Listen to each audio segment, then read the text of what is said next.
What's up, everyone? Make sure you check out the West West Network website at westwestnet.com. Here you can find amazing independent podcasts based in Aotearoa, covering everything from pop culture to mental health.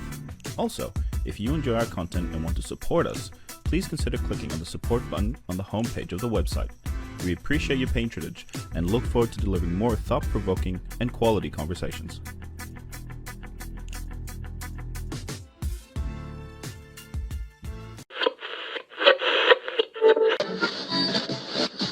West, y'all.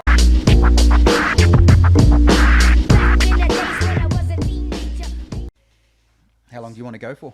Oh, as long as you want. Oh, yeah. As long as you want. Okay. There's no sort of time limit. All right. I think the average. Because it's funny because a lot of people that come on, like they lose track of time. You just talking. Yeah. Yeah. Next minute it's like 3 hours gone. Yeah, you know? exactly. Yeah. 3 hours gone. But now, Craig, man, thanks for coming on the podcast. There. Sorry, here we go. Being so cool. This is the tip. See, those are the kind of things you know. Yeah, your experience with all this broadcasting kind of Yeah. stuff. Do you ever do that? I used to. No. It's good. It's handy. You just I usually because what happens is if you're not sharp on it, you still can not quite get it. So Oh, okay. But isn't that just to sync up the audio? that's audio to video now. Yeah. You've synced it. Yeah. Yep. The problem with the thing I use with Vegas Pro, I don't know if you use Vegas Pro, but it lags a bit, like the video and the audio lag. So I gotta like match them up again, like along the way. Oh, It's not ideal way. if you clip them out.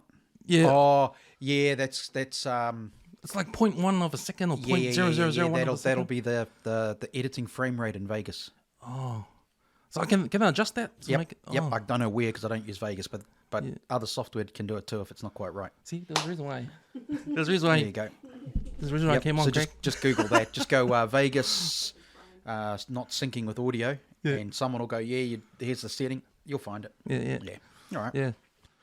Yeah, because I've heard all the debates for the mayoral and stuff, and the one thing I liked about you, of course, or the first thing though, was your experience in broadcasting Oh yeah. Yeah. and doing all that kind of stuff. Like you actually worked for 1ZB one time, huh? Yeah. So I've always worked for myself. But you got the radio voice. You have the radio. Yeah. I've always worked for myself. So I've been a freelancer, and I didn't want to be part of the team there, like as in employed by them. So I preferred to be a calling contractor. So Right. that's what I liked. But yeah, spent time at ZB. Yeah. And really out of all of them, I've done ZB, Radio Sport, Sky Sport, Prime, and 3 only because my commentary was on over motorsport. Not I wasn't actually a presenter on 3 as such. Yeah. And now because I come back to your radio voice again because when you mentioned that on when I heard you on the radio and stuff, I was like, that's why he sounds so good. Like his speech is crisp. He's a good talker. It's a funny You know? thing. It's not that they didn't train me to talk that way. It's how I've always done it. Yeah. And so that's how I ended up getting in. I prodded, so it all came about because I was doing my motorsport stuff. And this is a long story, so I'll go back a bit. Yeah. So what used to happen in the days of the V8 supercars when they came over, which is finished now. I mean, they'll still come over, but they'll never be a Pookie again. So what used to happen in what we call the old days is the event would travel around Australia and then come to New Zealand. And they'd say to the local area, you got to provide your track PA people, your commentary, we'll bring the racing, all right? So you provide whoever's going to talk to the crowd and entertain them and commentate for them and things like that. So what they used to do right around Australia and here in New Zealand is they'd go to the local radio stations and they'd say, supply your people, and then they'd do deals, and so they'd do advertising deals. So to advertise on the radio, they then do all sorts of behind the scenes contra deals and advertising and promotion and marketing and all that. And part of the deal was radio would supply. So I was at an event in 2003, and I heard them talking and thought that'd be really cool. That'd be cool. So I just I just got cheeky, and I just walked into the comms area, which was up in the upper grandstand of Pookie, and it was like members only. I just sauntered in like I owned the place, and I'm just walking around, and I saw Murray Deaker. Now I don't know if you know Murray Deaker. Yep. Yeah, old Deaker on Sport. Where is he now? Oh, retired on Waiheke, I think. Okay. Yeah. Or is he Waiheke or up Omaha or Snell's Beach? Anyway, it's somewhere nice. So I saw him sitting at a table having his lunch by himself. I wandered up. Hello, Mr. Deaker. Hello, son. That's exactly his voice. Yeah, so I said, oh, my name's Craig Lord, and I'd really like to know how to get into broadcasting. Take a seat, son. So had a chat to Deeks, and he told me what to do, and he said, you just got to you got to persevere, and you got to annoy them. So I did. I found out who was in charge of the people on commentary, and he worked at the radio station, and he was fairly high up in management, and I just kept emailing him over and over and over and over again. Yeah. And in the end, he gave me a gig at the track the next year, and his words were, and we still laugh about it today because we're like best mates now. It's great, yeah. 20 years later, and his email to me was, "If you're crap, you're gone." He gave me the Friday. So if you're crap, you're gone. And I did it, and by Friday afternoon, he says, all right, you better come back for the whole weekend. And then I just kept prodding him to get on radio. And he goes, well, we don't have to train you to talk. You talk properly. So come on in. And they brought me in as an adult, as an intern at night. And I was fine with that because, I was 32 or something, whatever I was. I said, yeah, I want to do this. So I was going at nights to learn how to produce radio as an intern, unpaid. And I did that for months. And in the end, they gave me some stints filling in.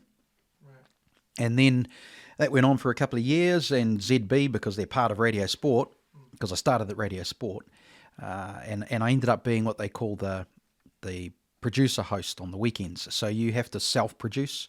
So you've got to run your own show while you're doing talkback and while you're bringing games to air. And in those days it was cricket and rugby, and you'd be flicking between the games for commentary and making sure the ads play, all that. You got to do it all yourself on the weekends.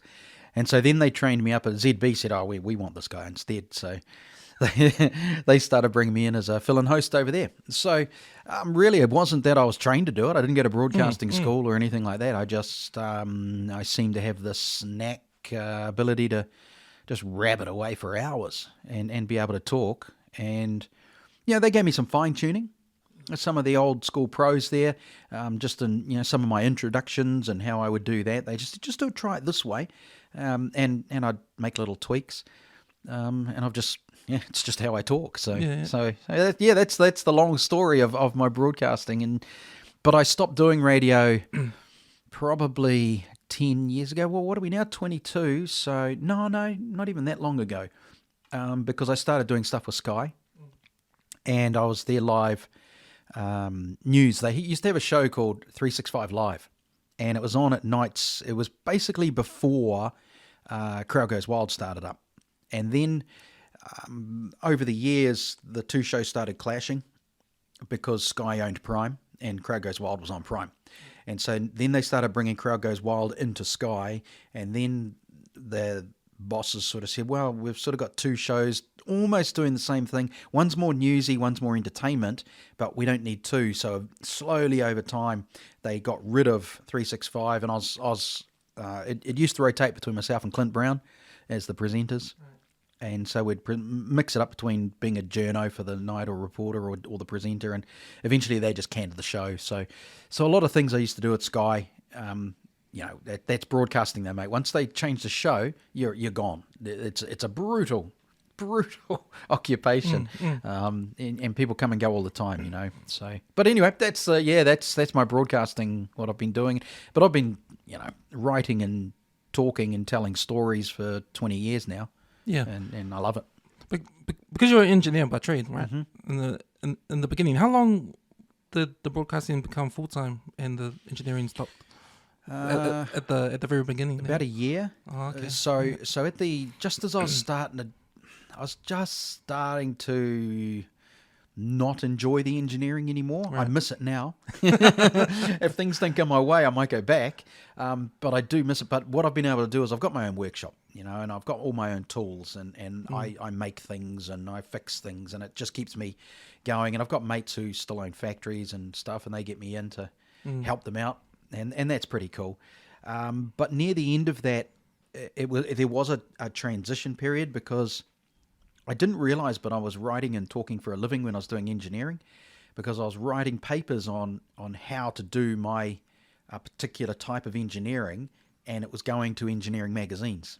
Oh, well, what type is that? Because it's hydraulics, right? Yeah, hydraulics and pneumatics. Yeah, which is that like downpipes and... No. Hydraulics and pneumatics, the easiest way to say to people what is hydraulics, that's what makes a digger move. All right. So when you see the arms Mechanical moving, hydraulics, when you see the arms moving and the things swinging backwards and forwards, that's hydraulically powered. But I never worked on earth moving. Well, I won't say never, occasionally, but I didn't like doing the grotty, dirty stuff. So I did factory automation. So the machinery, it's called an injection molding machine.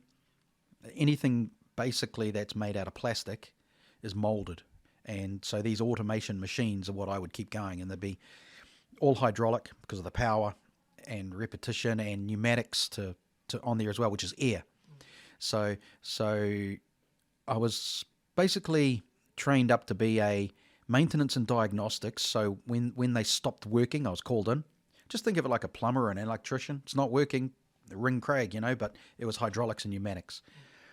And I also got into I was trained by two of the best in the country at hydraulics and pneumatics. I was really lucky to have those two guys as my bosses who owned the company, and they trained me well. And I ended up being a design engineer for it. So people would say, I want a machine that does this, design it. So we would. We'd okay, well, you need to, it's got to do this. Well, this is what you need to make it work. This is how you've got to build it. So we'd build it for them. So it was pretty cool, but I was just getting tired of it after that time. So I was writing articles for engineering magazines that engineers, general fitter turners, and the guys in the overalls in the factories who are there all day, every day, keeping the factories going, they would read these engineering magazines, and I would write in it about filters or pumps or valves or oil or how to test the oil and all these sorts of things. So I was writing. Didn't realize I was a writer. I was just writing. I'm just writing about what I knew about. And the magazines were taking this stuff. And then I was also a hobby photographer. I loved photography at school, and we're talking before digital cameras, 35mm film and roll it on. In the studio in the red when it's red. And Yeah. in the water. So yeah, and I'd, mate, the amount I would spend at the 1 hour Photoshop, you'd take your rolls of film in, and then you'd go back and pick them up, and and then I went through the transition where technology changed, so they could they'd develop the films and then put it onto a CD for you, so you'd have a digital image, but such low resolution back then. So I went through that transition of so I was into photography, and I loved motorsport. Like, that was my thing, motorsport. And I started going to the tracks and taking photos of cars. And I was right into four-wheel driving as well, big time, loved it. Go in the bush, Woodhill, around the country, four-wheel driving. And then one day, someone was there who was going to start a four-wheel drive magazine. And my name got put. They said, go talk to that guy. He writes and he takes photos. And so this lady who was starting this magazine and I just started chatting, and we ended up, creating this four-wheel drive magazine out of nothing. And so we did that in the background, sort of. I did it as a part-time, just for nothing, for about a year. And then I went home one day and said to the wife, I'm leaving work. I'm going to try and make a career out of this. And I'm still doing it today. So it was a big gamble. I mean, I knew nothing about the trade. I didn't know what a freelance media was. I didn't know how they earned their money. I didn't know how to invoice, didn't know how to charge to take photos or write stories or anything. But it's just developed over the years, and you learn about it. And so so long story short. And social media would have been new then? It didn't exist. Well, it did. Internet was there, eh? It was there, but it was pretty limited. And so magazines weren't online. Websites weren't online. Clubs had pages so you could find out what was going on, but they're really, we're talking a steam engine type of technology, back in the early noughts, which is when I was when we kicked in, but it was really the transition time for digital cameras. And so I was buzzed that I got to buy my first digital camera, a Canon digital camera, or was it a Fuji, whatever it was.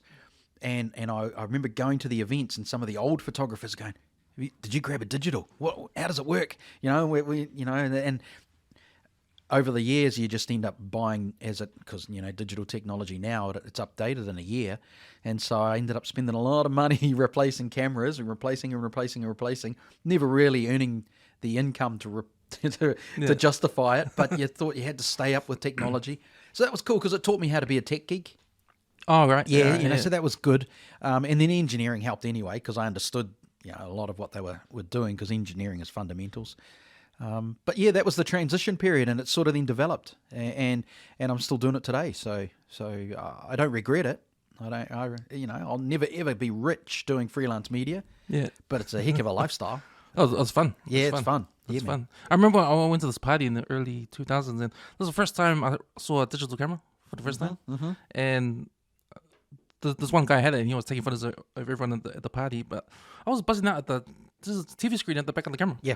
I was like, wow, you can just photo on the fly, and you can delete and do another one if you don't like it. And I remember buzzing out at that, like this is. We're in the future. Yeah, and now it's normal. It's just a normal thing to see these cameras, and everyone knows what they are, and kids grow up with them now. They don't know any different in phones. So even now the technology's changed where I'm no longer using my digital cameras to do my broadcasting. A lot of time I'll use my phone because the camera quality is so good in the new phones that you don't need to. And I'd hate to guess the amount of money sitting in travel cases on my office shelf that I don't take to events or functions anymore because I'll just put my phone in my pocket and use that with a little gimbal and the audio, and away we go. And the quality is just as good. I mean, you don't want to do high end stuff. Like if you want to do a doco or do some real good filming, you want to play around with color and saturations and your follow focus and all these little things you can't quite do with a phone. Then yeah, sure. But general what they call run and gun, the phone's the way now. Because all that kind of stuff, the editing, the coloring, the editing, and all that stuff, people go to school for that. But you learn just taught myself. Learn by doing. Yeah, learn by doing, and I was okay with that. It means it takes you a little longer, and obviously you're not as fast at doing it as those who've been trained in it. But that's okay. When you work for yourself, you can justify that, and I was fine with it, and I still do it. But what I've found now is clients want a different thing now. They because of social media and the online world is so instant that they're quite happy. They don't care about color correction. They don't care about everything being perfect in frame and all this kind of stuff. It's not a film, it's not for TV. So they're quite happy with genuine run and gun now. You film it, you record it, you edit it on the phone or very quickly on a laptop, and bang, you punch it straight out on the internet world. That's what they want. It puts a bit more pressure on you because they want it now. The client says, well, how quickly can you get it out? Yeah, now, okay. So, and that's fine, that's what they're paying you for, then you do it, you know. So this is a service you provide now if you're broadcasting. You can broadcast an event if they want. Yep. And put it on social media or on their platform. Yeah, I can. Yeah. So I've got all the gear, and I can either do, say, let's pick on a motorsport event. I can go there and do stories about the drivers and results and teams and the race, and I can punch it up online just as soon as I've finished film, boom, she's edited and up it goes, and that's what they want because their sponsors and fans want it now. That's the world we've become. I want it now. They don't want to wait, and no one puts anything in magazines anymore because you got to wait a month, and by then it's like, who cares? We saw the results from the public online, so you got to keep up with the public too. That's the other thing because the public is streaming, they're filming, they're taking photos, they're putting up results, and if you're late, then you're way behind the ball with your social media and your reporting because the general public have done it before you, which is why I think the mainstream media try to use breaking so much. And what's that, breaking? Breaking, breaking news, right. And often you go, well, it's not really breaking. But what they want to do is try and keep attention to them rather than everybody else. They're fighting for the attention. Yeah. And that's what they do. So, yeah. How do you feel about the media now, especially mainstream media? Because mainstream media is something that I always bring up on this podcast. Because I'm an independent podcast, and podcast is a thing that's been growing for a long time now, and I think it's pretty big now. A lot of people doing it. Yep. And the only difference between an independent podcaster and mainstream media is that mainstream media can get the pull of everybody. When the podcast has to start from scratch, or that's right. They don't have that pull. Well, podcasts, when they came out, went off with a hiss and a roar, and then it died for a few years. No one was doing them. It was like, the trend's gone. Then it started to grow back again after a couple of years. And why do you think that? Why do you think? I don't know why it died off. I don't really know. I did some in the very early days of podcasting. I did a handful, and then people stopped listening to them. And I think it's because you didn't have all the platforms. You didn't have Apple, you didn't have Spotify, and everybody else, all these other platforms, Buzzsprout, and everybody, they didn't exist. And so you were trying to get your podcast out there. Even YouTube they weren't doing it. So it was really hard work to get it out. And I think people went, this is just too hard. But then once all the platforms started turning up, people realized how easy it is to register yourself and get your podcast out there. So, and then the mainstream media picked up on it. Once they realized that they had it, they've really hooked into it. So you get all these radio hosts who do their radio shows, and then they do a podcast as well, or they'll put their host show out as a podcast. So you're right, they've hooked into it, and they've realized that podcasts are a big thing, and it makes it hard for a lot of the smaller to get traction and get cut through and get interest. But you persevere and it will work. You just got to be willing to do it. Yeah, but mainstream media, they're, in simple terms, they're a pain in the ass. They really are. I mean, if you talk local body elections, a pain. Trying to get your message out and tell the people what you're about, hard work, mate. Well, that's what I find. I find that what they do is they wait to the one in the lead, or the one in the lead and one coming second. Oh, we'll just talk to these guys. Yeah, but what they do is they're pretty lazy. So what they wait for is someone to produce a poll, but the polls are sketchy. But it's all they've got to run with. And then what happens is you get what's called the sheeple effect, right? So what happens is an entity puts out a poll. It's pretty limited. There's 1.1 million voters in Auckland, right? 1.1 million people can vote. And they do a poll of 500 or 1,000 people out of 1.1 million. It's like, whatever. It's not exactly a big percentage. And they then send that poll out to the media, and the media go, oh, well, that's what we'll use. We'll run with that. It's pretty poor. It's lazy, and especially these last couple of polls this election cycle, where the undecided has been 44% on average. So nearly half. So if you interview 500 people or poll 500 people, 250 have no idea. 250 said, well, we like that guy. Well, we know. Don't even say they like. We know that guy, that guy, that guy. The media go, oh, well, they must be the front runners. Well, are they? Really? So it's pretty lazy journalism, and then they just keep running with it. Yeah. So is that a reflection on how many people actually vote? Because when it comes to local elections, that's like the least amount of people every time comes around. And it's worse at the moment. This is a really bad turnout. And there's two reasons. One is because the mainstream media are lazy and they wait for those polls before they'll report on anybody. And then they pick their favourite and they run with it no matter what. Even if they're atrocious candidates, the media will just, they won't even look at anybody else, which is a shame, because there's been some candidates with some good stuff. Yeah. Not enough, but some good stuff, and they should have written about it, but they don't. And to me, their job was to inform the public, but they've turned into more opinion writers, and this is who we believe, so you need to hear about what we think, which is wrong of them. But that's one problem, is the mainstream media don't give the public enough information on who's out there. The second problem is the archaic postal vote. It's a stupid thing. We shouldn't be doing it in this day and age, 2022, and we're still doing postal votes. I mean, that's crazy. There's the system called Real Me. I don't know if you know, it's the identification system, the digital one. It's pretty high tech, and that's what's used to go on to government websites if you're registered with Real Me, your IRD. So it's pretty solid and tight.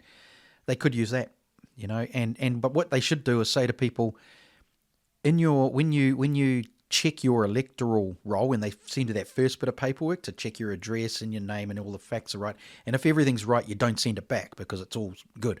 But what they should do is have an option on there that you can tick. Do you want a digital vote, yes or no? You can tick yes, send it back, and then they know you want digital, so they'll email you. And then you use your Real Me, log in, make your vote, job done. So they've got to do that. They've got to step up. They knew in 2016 that the voting numbers were poor. They knew in 2019 the voting numbers were a shocker. They've had 3 years to get on with it, but they haven't. They've just mucked around, and now we're still stuck with this postal vote. And it could be another shady, low turnout. And for example, the Mayor of Auckland could be, if only, let's say 30% turnout, that's all of, 400,000 people. That's it. That votes. That's, a third. And that's not a lot of people want that mayor. That's pretty low. So it could be, it's not good democracy. Not really. Yeah. The numbers aren't good. How do we get people to vote then? Because I always thought that, like, every time we get the national elections, vote for the government. I mean, there's a day where everyone goes to the polling booths and vote. That would also be a good idea. Why can't we do that? Because that would work. That makes everybody get up to do something. They get excited about it. Because the hype's there before. Correct. Yep. There's no, because I find when I get this thing in the mail to vote, oh yeah, okay, I'll vote, but then I forget. Yes, correct. And then it's sitting there. Yep. And then next minute it's too late. I'm like, oh shit, I forgot to. That's it, man. That's it. And that's a lot of people are that's like happened that. to me a few times. Yes. Correct. So, a booth could be a good idea, but with digital, maybe we don't need to. But it's an inspiring thing. And you could even do it as, because it'll basically be those who, like the elderly who aren't savvy with digital at the moment. They will be, the next gen will be, they'll be fine because they've grown up with it, so they'll be fine. But the current elderly generation is still learning a lot of the technology, so they might still want a postal vote, which is why you should be able to tick if you want it or not. But you could also say, but on this day, you could digital vote, you can post vote, but we'll also have a single day where you can go in and do a ballot vote. So they could mix and merge all three, collate it all together, and then over time get rid of the postal vote and just make it digital. And I think the whatever the generation is now, let's say those who are sort of 18, give or take, after another 5 elections, which is 15 years, they'll be in their 30s or near it. Digital, it'll all be digital, and so it should be. And the security will be awesome. I like the idea of digital. I don't think that people would think it's a safe way. At the moment, they'll be scared. Because, Trump gave it a bad name with the whole digital. Yeah, it did. But that's why you make sure people understand, use the Real Me system. I mean, if they do it in the national level, if they do digital for voting for the government, maybe people, if they do that first, and then people get used to it, then we can do that for local elections too. See, the other thing is because the mainstream media don't tell the population about all the candidates, and to be fair, that's hard to do because there's 23 alone just running for mayor of Auckland. So what do? Do 23 articles or 23 people? Well, maybe they should for the first couple of weeks. Do it. Put a thing about them. And then they'll get feedback from the public because they can read the social media and soon work out that the people want to hear from this one, and then they can start sort of doing their homework and going, is that who you want to hear from? Ask the people, but they don't want to. They don't do that. They just use those sketchy polls. So, and then I think that's could be also a reason why people don't vote, because they don't have enough information and they just shrug their shoulders and go, I don't know if I like those ones. I won't. It's just easier not to vote, and that's a problem. That's a real problem because you don't get representation that you want. Do you think that if it's an old cliche thing, but if things get really bad, that will force people to vote? Like people don't know if things are bad until they start complaining. Yeah. And then they'll think, man, what's going on? What's happening? And then I think that'll happen next year in the general election. Because that's how I feel. Yeah. I feel like there's so many things wrong about the city. And you know what? I love the city. I love Auckland City. I'm a big Auckland Blues fan. Everything Auckland's about me, Yep. I don't like the Warriors because they changed to New Zealand Warriors. They left Auckland Warriors. So, they did. Yeah. So now I'm not a Warriors fan anymore. So, I'm that kind of passionate about the city. I love the city. But, there's things in the city that, make me scratch my head. And I wonder about, Yeah, and I mean, I've got my ideas to how to make it better. And the media have written about a few of them, not a lot, a few of them. And the general population out there that I reach on social media, they like it, what I've got to say. And see, that's another thing that the other candidates haven't worked out yet, the social media side. But because I've been in it so long now, I realized how powerful it is. And even today, I looked at my insights, and my reach for the last 28 days was about 720,000. And none of the other candidates will have that. So I use that instead of mainstream media, which is what I had to do in 2019. So I'm okay with that, because I know that my message is getting out, and hopefully it'll turn into votes. But the mainstream media do need to take some responsibility and write more about candidates and their visions and thoughts to let the people know if they want to be part of a true democracy, yeah. Because you're doing well on social media, are you getting more of the younger people from Auckland? I'm not getting the TikTok and Instagram audience. They're not really my demographic, and I could have learnt to try, but generally they're also not voters. They don't bother, so I sort of figured I'll use that cesspool of Twitter, but that's more just to keep an eye on things and do a little bit of message sending. I share stuff to Instagram while I'm doing it on Facebook, but generally I still use Facebook because I find the Facebook user is slightly older and more likely to be interested and vote. And the younger ones, let's say 30 and under, those who are interested will actually make the effort to go find out. And if they're not going to make the effort, they're not really interested anyway. So it's kind of like, well, you can't spend all your time focusing on the wrong things. You got to target a little bit. So I use Facebook a fair amount, and generally I'm pretty confident that the Facebook user is a voter. I've been following your campaign a bit, and you got your website, you do your blogs, you've got your social media. How do you go about doing your posting? Like, what's behind each post that you do in terms of like moving forward with the campaign? Like, are you looking at trying to get more reach, get your message out there? It's all about getting the message out. Yeah, definitely, and it relies heavily, because the algorithms keep changing on social media. You could have a really good few months, and then Facebook will change the algorithms, and you go, wonder why my posts aren't getting seen. It's because they've changed what they do. But they also got very clever a couple of years ago. Why would they do that? What's the reason for changing? Because they just think they know better. Oh, okay. But they also realised that boosting, they in the early days of Facebook and social media, the boosting and ads weren't there. They didn't exist, right? Mm. Then they realised that if they change the algorithms so that your posts don't get seen as much, the way to make them get seen more is you've got to boost them. Right. So forces you to pay money. You to give them money. What? Yes. So if you want to get it really out there, you got to pay them. And I suppose, to be fair, they're providing a free service, and you're using it for free to market yourself. So I'm thinking, okay, yeah, I get you. Fair enough. It's just advertising. I don't mind. You pay for your boosts, and they do generally tend to work. And so that's how I do it. So I do all my own social media, and I'm pretty sure that most of the time I get it right. Sometimes I might do a post and I go, oops, after I've done it. But that's social media, and you go, okay, all right, so be it. Don't worry about it. Don't delete it. Just live with the fact that you might have written something that didn't gel with the people who are watching, and you go, okay, cool, all right. Because if you delete it, you're a little bit insincere. You're a bit chicken, which I'm not. You take it on the chin. Up there. Yep, you take it on the chin if you've written something that people don't want to hear about. Yeah, and that gives it the authenticity. I guess. It does. Yeah. Well, with this podcast, like, I use social media hard out to try to promote. To put out there, put previews of episodes, and try to engage the audience too, engage the listeners. Mm-hmm. What I do with Facebook though is create a private page, but don't invite anyone, and just advertise it on the podcast. That way, people that do come on, they listen. Yes, and that way I can just treat them. Yeah, a bit more personal. Yeah, a bit more personal. Yep. But unfortunately, if you want to really spread it out, you're gonna have to give them money. You're going to have to give Facebook money.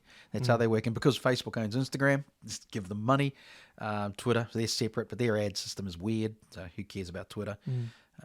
But that's just the way it is. Yeah.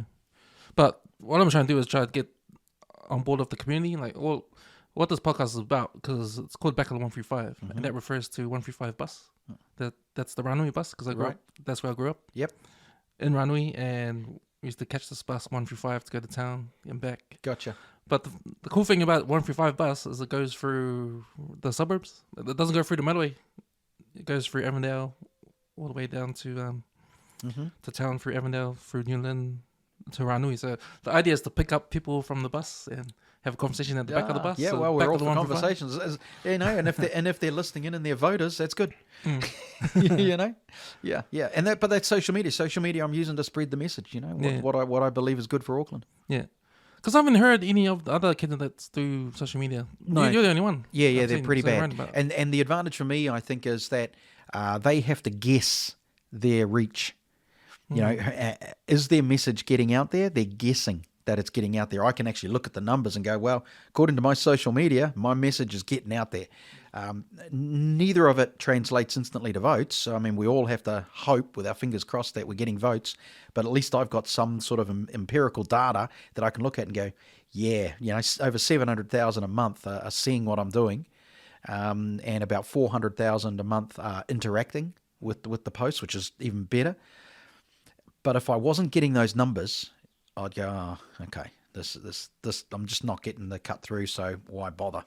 You know, there's a one of the nut job candidates. He has like 80 people following his page, and he puts up his posts regularly, and they have 2 or 3 likes. And it's like, why you bother, man? I mean, that's got to be telling you something. It's just not working for you, so why bother? But that's just ego that keeps you going for that, you know. And if I was getting the low numbers, I'd say people don't want to hear about it. People don't want to know. They're not interested in voting for me. I'll go off and do something else. But because I'm getting the big numbers, it tells me that people do want to hear what I've got to say. They like what I've got to say, and they like my policies and what I want to bring to Auckland. So I'll keep doing it. How do we solve the problem of getting people to vote in the local elections? It's got to be that digital thing. That's really what it's got to be. But at the moment, for this election, it's getting them excited to do it. But how do we go about getting it done? Like getting the digital, or getting all these new ideas, or scrapping the postal thing? Is it like a... If I get in office, like if the stars align and I get in October, I'll be going to the government and to the local government minister, which at the moment is Mahuta, and saying, hey, this isn't working. Auckland wants a change, and we'll lobby the government for change. This is what we want to do. This is, you know, and you discuss it around the council table, like anything that's involved with central government. It's the same thing. You discuss it around the table. You agree whether you want that or not. Then you go to central government and say, this is what we want. You've got to make it happen. There's 1.6 million people in Auckland. 1.1 million of them are voters. This is what we want. Make the change. And you put pressure on them to look at it. So is it an incentive not to make the change because that's how they win? That whoever... It could be. I mean, to be fair, low voting's probably good for me. Right. Because I'm fighting against mainstream media to get the coverage. And I use social media, so a lower turnout is actually probably better for me. But I think we need to change the script. We need to do it better. So we've got to get democracy working properly. Everyone's got to have a better opportunity to vote. So... yeah, that's what I'll do. I'll be knocking on the government's door. And that's the advantage of being the Mayor of Auckland. You've got that office of influence because you don't have the power to make that change, but you've got influence. You know, you're mandated by the people. Well, 30% or whoever voted you in. It's not a big number, but you're still there and you can put it out to the people. Say, do you want this change? That's not much of a survey. It's pretty easy. You can do that online pretty quickly. And if you get 500,000 people coming in and say, yeah, we want the change, and ticking yes, then boom, we go to government. We say we want to do it differently. The other thing I see with people not voting is they don't care. That's correct, which is what I've been trying to do. I've been trying to get people excited and enthused about the changes that I want to make and the idea that we can make it a better city by just tweaking some things and making it better, and so that people can hear that. And that's what I'm seeing on my feed. People go, yeah, we like that. You know, that's a good idea. Yeah, let's go. And the more they share it, the more it tells me that's a good idea. And that's the excitement factor I'm trying to bring into the campaign. I think that the other two are pretty boring. One of them can't do anything that he said he's going to do. And the other one, it's just Labor Party policies, and it's going to be, well, that's not what I want. So there's no enthusiasm, which is what you say. There's no people don't want to vote because they're looking at those two and go, what's the point? I don't want either of them, so they don't vote. So I'm doing my best to get my message out there to say, but here's an option, people. You might not want these two. Have a look here. Have a look here. And so I'm relying on my supporters online to spread that message, which is what social media is good for. It's not just me spreading it; they spread it, and the more they share on it, the more they comment on media pages. The more they do that, good for me. So it's more like you use social media to combat the mainstream media. Yes, correct. Yeah. Yes. And in fact, even one of the mainstream media did an article on 2 weeks ago called "Craig Lord, the Man Ignored," and he actually gave the media a serve himself. You know, he gave his own industry a bit of a serve, saying they shouldn't be ignoring me. That I actually do have good policies, and they should be talking about them and exploring them. And but even his own journos they obviously didn't read what he wrote, and they just don't. So I have to. And he did mention. He said in 2019, which is my first time trying. He said I did well using social media because I got my message out because I couldn't get it out through mainstream media. And then I've had to do the same again this time. So while it's frustrating that mainstream media don't want to really share my word, I'm okay that mainstream media, that social media is doing it for me. And those numbers are pretty good. So I'm comfortable that the message is getting out there. I just, and I've only got, really, because the postal finishes on the 4th of October, which is next Tuesday or Wednesday, whatever that is, Tuesday. But you can still vote right up until lunchtime Saturday next week. But you've got to do that by going... You got to drop it in? You got to drop it in or go do the special vote at one of the Auckland centres, which is listed on the website, so it's easy to find. You just go Auckland election... voting spot or something, Google that, it'll pick it up. So I'm still, for the next week, I'll be pushing social media. I'll be going hard on it to get my messages repeatedly to the same people who follow me anyway, but relying on them to share it and get it out there, and they share it to their community groups, which are big on Facebook. The community groups are pretty good, and if those community groups see what I'm doing, then they might go, ooh, and get those unexcited, the ones who can't be bothered voting, the apathetic ones, the ones who are unsure and undecided, because that percentage is really high. That's where I'm targeting to say to them, here's an option. Have a look at what I've got to say. Have a look at my videos, look at my website. This is what I'm doing, and now make a choice. So that's why I use it against mainstream media. With your background in broadcasting and your experience, coming into social media, because social media is like the Wild West. You can do whatever you want. Do you feel sometimes you're restricted to what your experience is in mainstream? Because there's rules in mainstream, and when you cross over to social media to get your message out, you could actually you could be free to do whatever you want. Like, you might discover, or there might be other things that you could do on social media that don't translate well in mainstream media. You know what I mean? Like, oh yeah, no doubt. Yeah. But what you've also got to be mindful of in what I'm doing, campaigning, that you're running for public office.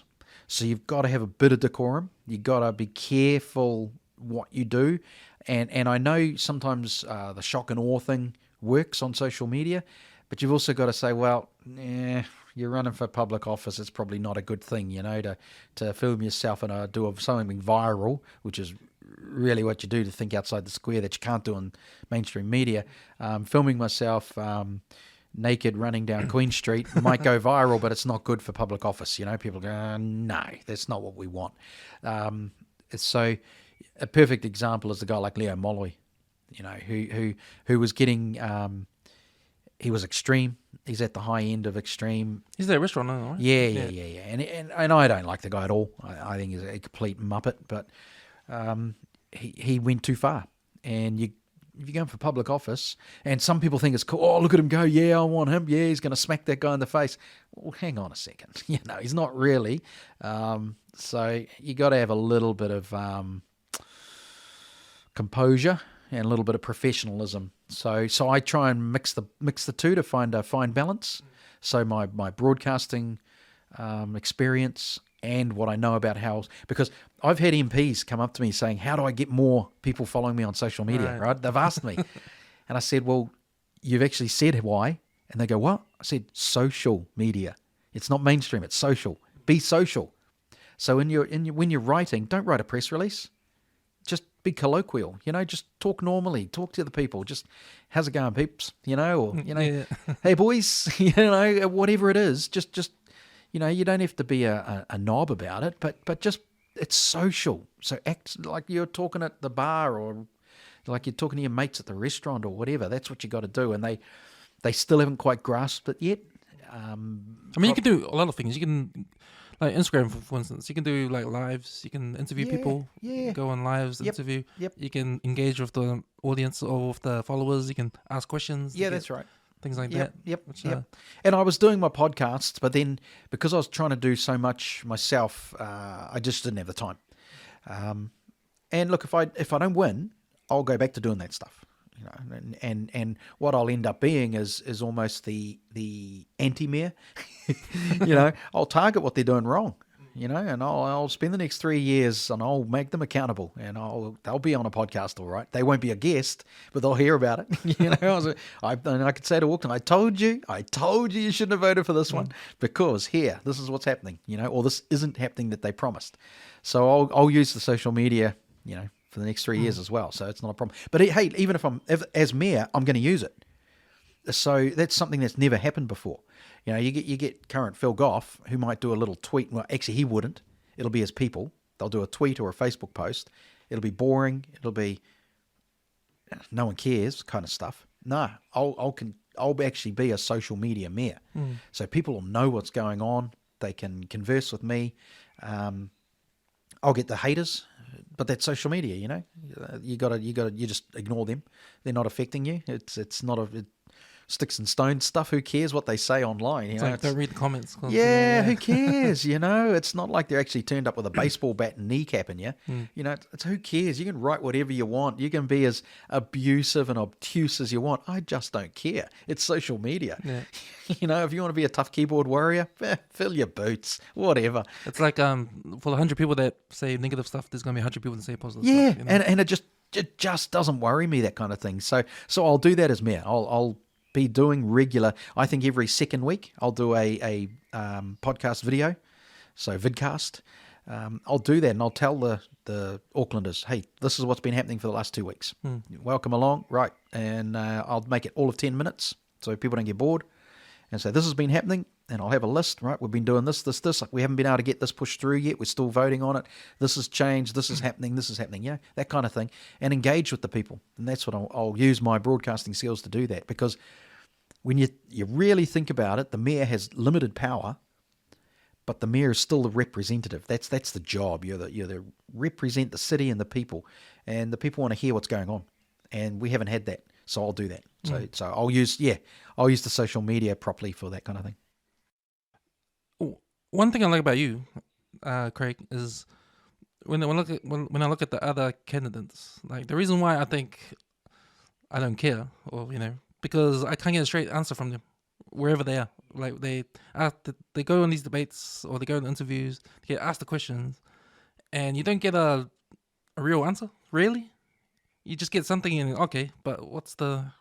You didn't give me anything. Yeah, but I noticed with you give the straight answer. Yeah. And it's that's who I am, and it's like who you are. That's who you are. Yeah, it is. If you don't like it, but that's what I believe. You got it. That's almost what I want everyone to do. Yeah. Well, if you look at the two other candidates, my two main opponents, Mr. Brown never answers a question. Oh, he's the worst. Yeah, he waffles off on a tangent. Yep, never ever answers a question. I know he's a Mr. Fix-It, but that's it. I don't know what. And even then, it's not. Like, people have asked him how, and he can't answer it. Exactly. He's just using the narrative, the political point scoring narrative. And we've been calling him out on a lot of the stuff he's been saying, and he hasn't been able to answer it. So he's been proven to be found wanting, and he just cannot answer questions. And I also think he's way past his use by date. He really is. So He reminds me of Joe Biden. Like, correct. can't I call talk him. like- I call him Wayne He's Biden. old- Yeah, that's old, right. he can't- Yeah, Wayne Biden. And Efeso and I, we get on really well. Brilliant guy, really nice guy, but he's doing the wrong job. And I've told him that too, and he almost agrees. Yeah. He can't say too much because you don't want to admit it. But I said to him, mate, you should be in central government doing social services. That's what you've been trained to do. That's who you are. You know, that's your forte, man. Why are you wasting your talents being the mayor of Auckland? Go do that thing. But he's in it now, so he can't knock out. Yeah. And he's admitted that Labor didn't want him. So that's why he had all those fights with Labor. But they've endorsed him now, but they didn't want him originally. So because, I don't know, maybe he's too lazy for them. I don't know. Who knows why they didn't. But he should be doing social services. That's his thing. But he doesn't answer questions really either, a little bit. But he goes off on the normal PR type of answer. Yeah, it is. His numbers confuse me too. Like he calls out these numbers. I'm like, oh yeah, okay, I don't understand, but where you gonna get the money from? Yeah, that's right. And basically, no, he says he's gonna get it from the government, but how? I want to know yeah, how. like let's talk free buses. He'll say, okay, well, I've already got a bucket of money over here for roading repairs and this. That's where I'm going to take the money from. But no one says to him, well, then what's going to happen to the road repairs? Because you've taken that money away. None of the reporters or debate hosts have ever done that. They've never. All they've said is, where's the money coming from? And he'll tell you, oh, well, I'm going to take it out of this budget and that budget. But okay, well, the money. So that's like you're taking it from your grocery budget and you're putting in your power budget. If we talk home budgets, you that's how you do things. You go, well, I need this much to pay the power, I need this much to pay the water, I need this much for the groceries, this much for the rates, this much for insurances, all that sort of thing. And so you go, oh, I know what I want to do. I want to go buy this. Well, I'll just take money from the insurance budget. How are you going to pay the insurance?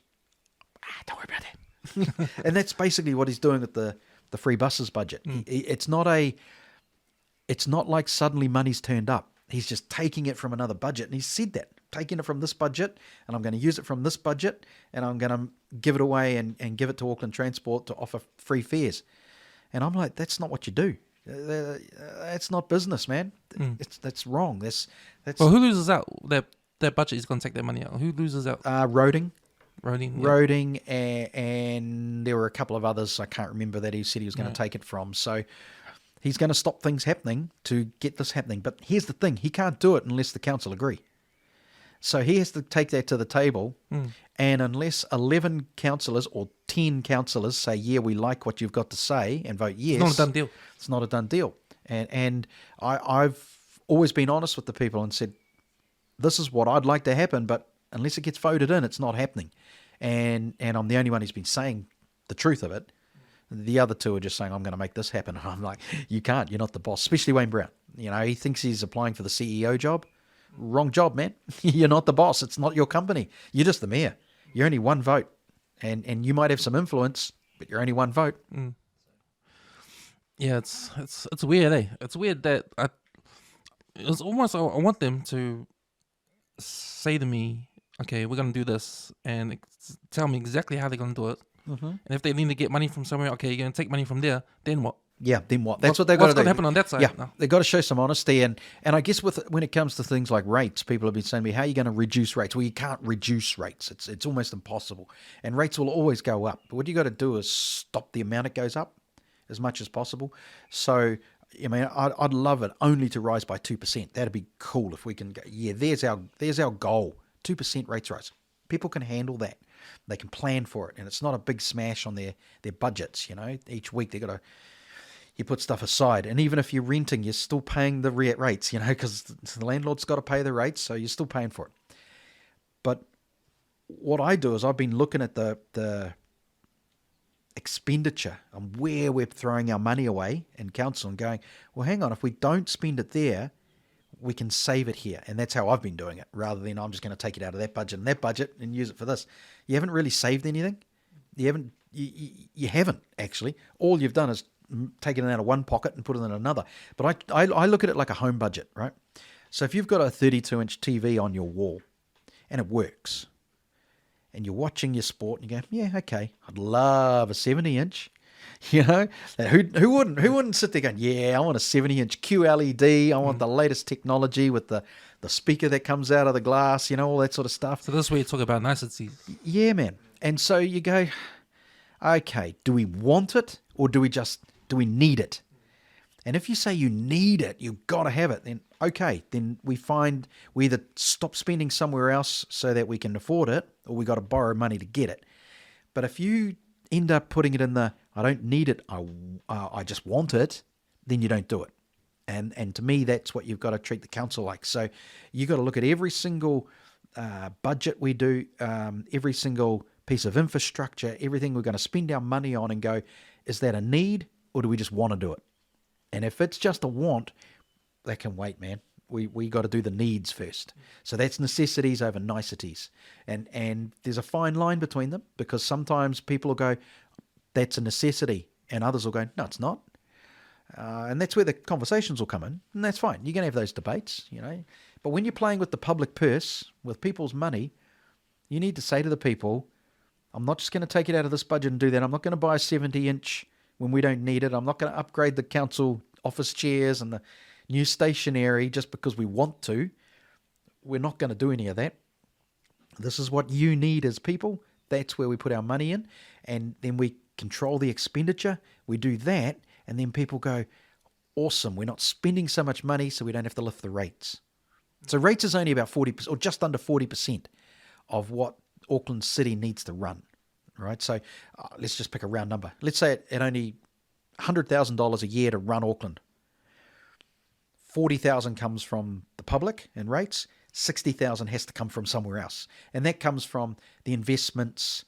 It comes from permits, fees, licenses, Parking tickets. Yeah, parking tickets. It comes from all that kind of stuff, right? That's the other 60%. That went out the window in COVID. We know that. It'll come back. So I've got no problem with that. But you've still got this. What happens is with councils is you've got a captive clientele. You've got your clients, your people who pay rates, they pay it no matter what. Because if you don't pay it, you go to debt, right? They don't have to provide a good service like a shop does. But if you don't provide a good service as a shop, you're not getting that person's work anymore. You're not getting their business, right? But if the council provides a bad service, we've still got to pay our rates, right? Which is why we've got to improve that service. So are you finding angry people now? Oh, all the time. Yeah. And that's what they it's a captive market. Your customer base, they can't go anywhere else. They pay you no matter how badly you perform and how badly you provide a service. You're still paying them for it.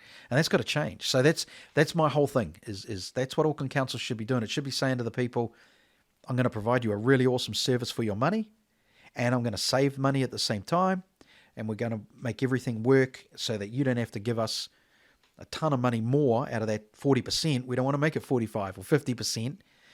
What are we going to do is work out where we're spending our money so that we can keep you under 40%. And then we'll go, we'll work on the 60% elsewhere, which is fine. That's all good. It's like what really pisses me off is Auckland Unlimited this week came out and said we need $20 million to help promote Auckland. So Auckland Unlimited is one of the CCOs, the council-controlled organisations. They're basically the tourist and marketing department for Auckland Council. And they said, we're short of money. We need $20 million. And I'm like, well, hang on a second. How about you show us the books for the last 2 or 3 years and show us where you've been bleeding money. And maybe we go, well, why are you spending 20 million on that and 10 million on that and 30 million on that when you only need to spend 1 or 2 million? We do all that. Oh, here's your 20 million you needed. It's right here in your own books, but you've been throwing it all around here, wasting money. So again, treat it like the home budget or treat it like a business budget. You need to find where you're bleeding your money away so you can do it, because you've only got a certain amount of income. And if you actually expand on that, treat it like a home income. You know how much you bring in each week through your wage, and you know how much you're allowed to spend because that's all you earn. The problem with council is they'll go, but we want to spend a bit more, so we'll just lift the rates. Right. Well, that's the same as trying to ask for a pay rise. You can't get one, right? So you got to live within your means, but they don't do it. So now Auckland Unlimited is saying, we need another $20 million. What they want to do is go out and charge the businesses that they want to promote to do it. And if I was those businesses, say, bugger off, mate. You've wasted money. Well, it's time you actually learned how to budget and stop, have some accountability for the public purse, because it's our money, and they're just flittering it away wherever they want. And this is just one of your policies there. You want to bring these companies into the council again. Yeah. Well, So, what are they called? See, well, it's a little bit confusing. So what you've got, because AT is part of them too, eh? yeah. So I'll give it a really basic rundown for people who don't quite get it. When people say Auckland Council is all the departments that make the city run, and generally they tend to talk about the 20 councillors and the mayor, right? So there's 21 people, but they are completely separate to the departments and the executive. And a lot of the population still get a little confused by that. It's almost like, think of them as they're like a governing body that oversees a business, right? So Auckland Council is those. But then you've got these separate entities called Auckland Transport, Watercare, Panuku, and Unlimited. So those are the 4 controlled organisations, and they're called CCOs, council-controlled organisations, but they're not. They're not controlled by the They're council. not controlled. They're left to do their own thing, and that's why Auckland Transport have just, reduced the speed on 1,600-odd roads, because... Whose idea was that? It's To structure that? the zealots inside Auckland Transport, and that's why I want to be mayor, so I can get rid of them. Is make this all the changes. a Super City thing? Did this happen? Yeah. When they did Super All City? happened as part of the Super City. Yeah. Oh, So, okay. so it's not done right, and it needs to be fixed. It needs to be sorted out, and I'm happy to do that. But you've got to be in as mayor to do it. The advantage with the mayor, the position they have, and here's another thing about Auckland Council, is you've got those 21 people, including the mayor, so 20 councillors. They sit on committees. So what the mayor does is the mayor says, I want a committee to look after our parks. I want a committee to look after our climate change. I want a committee to look after... Well, there's 13 of them. I can't remember what they all are, right? So there's 13 committees. But the mayor can remove those committees, add more, and whatever. And then what the mayor does is chooses which of those committees are what they call committee of the whole, which means every councillor is sitting in that committee room, or whether it's just a handful of them. So you might pick 4 councillors and say, right, you're on that committee, and we'll pick park and arts, right? So your job is to look after the budgets for the parks and arts of Auckland City, and the rules and what's going to happen. That's your, and you meet once a month on this date at this time. That's your job, is on the committee. And so a lot of the councillors are on multiple committees, and so the committee meetings are never at the same time. And that's your job. That's what you're hired to do, or voted in to do, right? But the mayor sets who is on those committees. And there are 2 committees that are in charge of those council-controlled organisations. Two committees. Oh, Yeah, okay. there's 2 committees, but they don't do anything because they're run by Phil Goff, and he just doesn't care. And thank goodness he's gone. He's out of here. He's retiring, so boof, gone. But if I'm mayor, I'll put in really good councillors on those committees, and those committees have a lot of power and will bring Auckland Transport back under control, because the committees control it. But at the moment, they just let Auckland Transport do whatever they want. They let Panuku do whatever they want. They let Auckland Unlimited do whatever they want. There's no oversight, So that's the job of those committees. So that's what I'll be doing. So the way you'll change it is you'll get the communities to actually do something about these CEOs. Yeah. Well, you got the councillors, right? And everybody knows that you're going to have some left councillors, you're going to have some right councillors, you're going to have some centre. So you'll have Labour ones, you'll have Green, you'll have, for want of description, call them National, whatever. And these are the people that got voted in For councillor. to the board. Councillor. So you not- got local board, Yeah, councillors, mayor. right. 3 segments. Local boards we'll worry about in a sec. So the councillors, there's 20 of them to cover Auckland. Them and the mayor make up the table of 21 people, so you get an 11-10 vote if there's a split. So the councillors could be 10-10, the mayor's the decider. Right? Makes it 11. I'll go on that side of things. So if you want to make these changes, you sort of, as the mayor, you can look and interview the councillors and know what they believe in. And if you've got a councillor that loves cycle lanes and wants to remove cars, well, I won't be putting them on the committee that has anything to do with Auckland Transport. They won't get that job. Right? They might try and lie to me during the interviews, initial setups. doesn't take much to go through their background to go, oh, this is where you voted, this is what you campaigned on, this is what you believe in. You're not on that committee. And that's the power of the mayor, right? So if I find there's, say, 7 councillors that want to stop cycle lanes, that want to remove the speed humps, that want to speed up the roads again, that want to get rid of these road restrictions that have been put in, and I find those councillors, I'll be going, right, you're on the committee that's now in charge of Auckland Transport. That's what I'll do. So that's how we'll bring Auckland Transport under control. And there might be, the Art and Parks one, I might give that to the guy that loves cycle lanes. Okay, you can be on the parks thing, and you can make sure we don't chop down trees, and that the parks are kept up to spec, and that this is the budget you've got set and where we can do things. So, yeah, that's the power of the mayor. That's one of the powers. So it seems to me Phil Goff likes cycleways in that. He'll just let AT do what they want to do. Which is exactly what happened. He doesn't have to worry about it. No. So what he did was the committee that controls Auckland Transport, Panuku, Unlimited and Watercare, that committee, he put 6 of his Labour councillors on the board, on that committee with him. And so together, they're a team, and they said, we love cycle lanes, we hate cars, you go for it, Auckland Transport, you do whatever you want. And they just hands off. Well, I'll be doing the opposite. So, yeah. So you come in as independent. You've just got to deal with whoever Yeah, you got no say in it. gets voted in. Look, if there's, say, 12 left-leaning councillors, you're in a lot of trouble. Well, I would be, because everything we try and do, they'd just vote against. They'd gang up. But that's what you got to deal with, and that's part of the job. And the way I do it is be open with the public. And that's part of the reason of being transparent to the public. And every fortnight I go and say, hey, okay, we just tried to push this through everyone, but these councillors, and I'll list them, I'll put them up on a graphic. These councillors did not want this to happen, so just remember that in 3 years' time, or 2 years' time, or 1 year's time. Remember that these councillors voted against it, even though you, the people, wanted it. There you go. And so you're covered. Even though you didn't get it through, the people will go, okay, we get this. This is why it didn't go through. Does the National Party have people on their ticket? Nah. Because I haven't seen much. Only of the Labour. logo. Only Labour. Why is that? Because National are stupid. They're stupid not to do it. They should know by now that if they had people as a local ticket, is what it's called, they might get more things done. But they just don't. It's annoying. What they use is a thing called CNR, which is sort of like a pretend national, mini national. They like to say, oh no, we're not part of CNR, and CNR say, we're not really part of national, but they are. I think they even share the office. So they are. But CNR have made a complete mess of the election again. They have for every time. They completely mess it up, and they don't get enough councillors in, they don't get enough local board members in. And this time, for the first time that I can remember, they backed a mayor and she quit. So like the whole thing was just a disaster.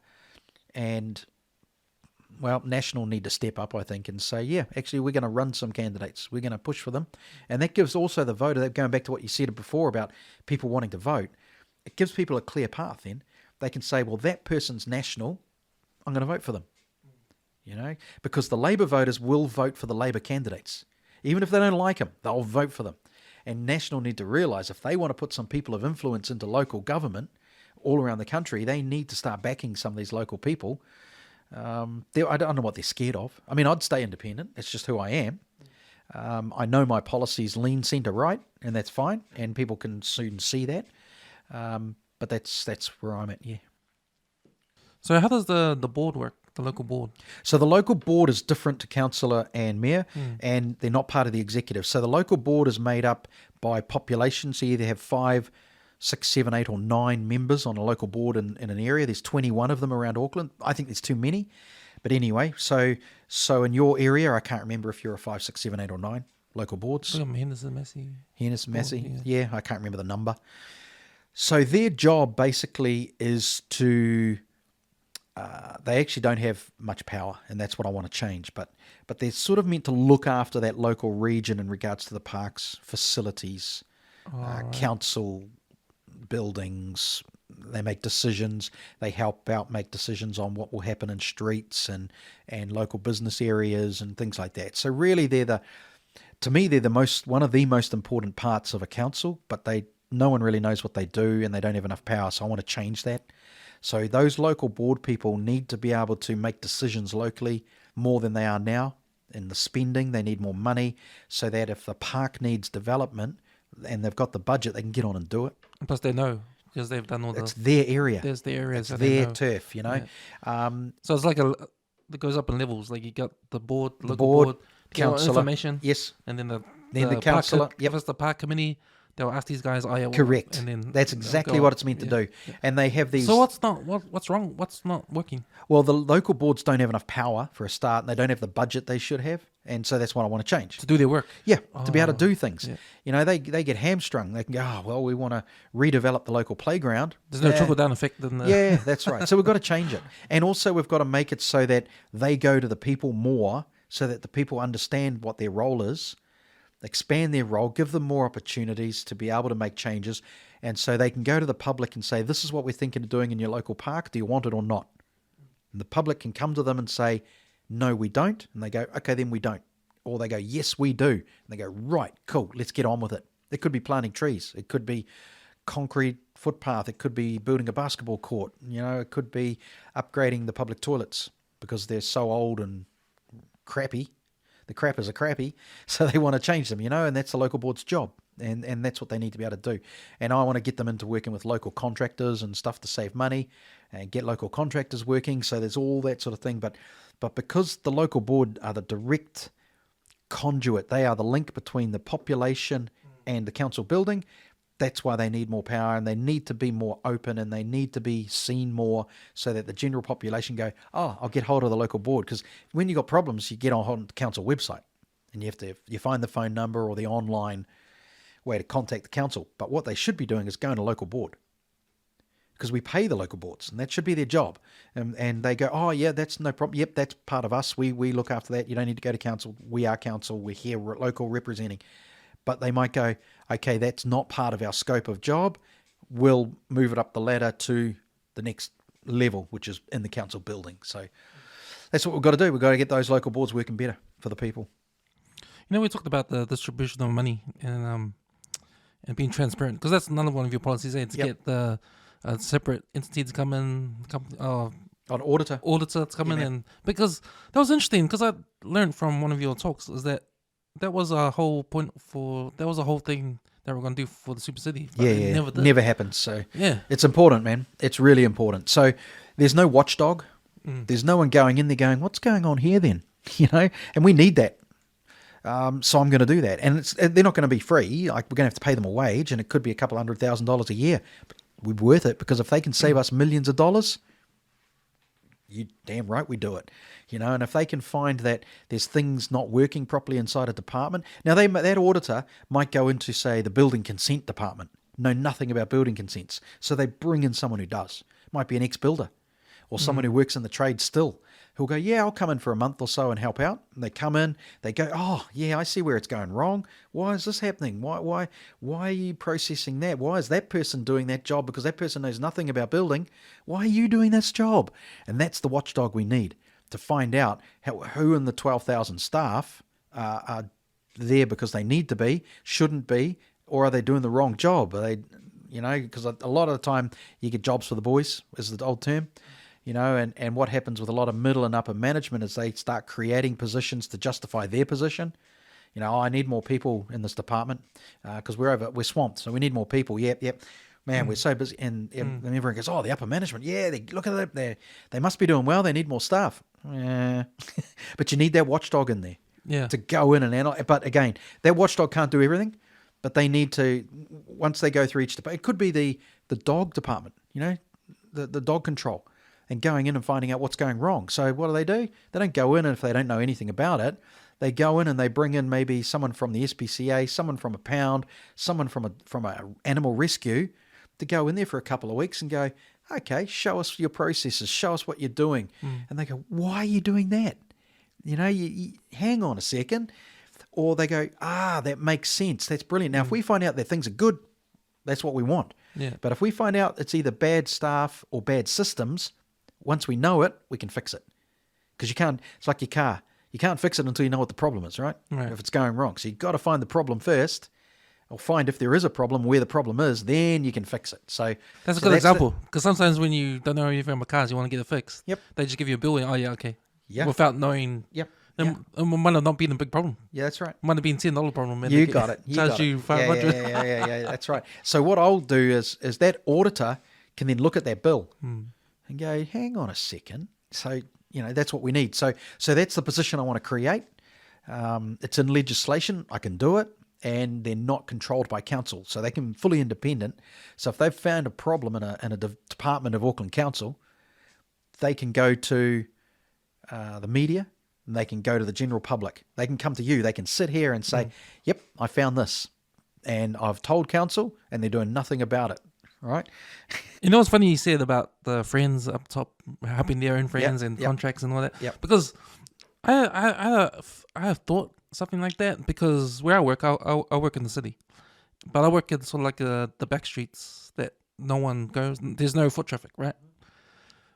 But last year or 2 years ago, or the year before COVID, man, they did all these roadworks on these 3 streets where I work, and they changed everything. Like they renewed everything, new road, new curbs, new footpaths. But I was like, man, no one walks here. Yeah. Like what? Yeah. It's just jobs for mates, and also they can get the contract. Yeah, exactly. I was thinking, why are you doing all that when there's probably hundreds of other streets that need fix it up? Correct. And that's part of the auditing, to find out what's going on. Yeah. Because that's where we're hemorrhaging money. That's where we're bleeding it. So we've got to stop. There's no one's walking around here. No. Yep. And the general Aucklander knows that too. But until you get someone like me in there, it's not going to happen. No one's going to ever look at it. They'll just keep doing the same old thing. Another thing, because where I work close to K Road, so the bike lane, and they've got traffic lights for those bikes. They've got traffic lights for those bikes. So they've got another set of traffic lights for the pedestrian. You got to push the button for the bike. Obviously, you can see there's no bikes. Yeah, man. Just walk across and then push another buttons across the road. Yeah. I'm like, yeah. What the hell? Nah, it's been designed wrong.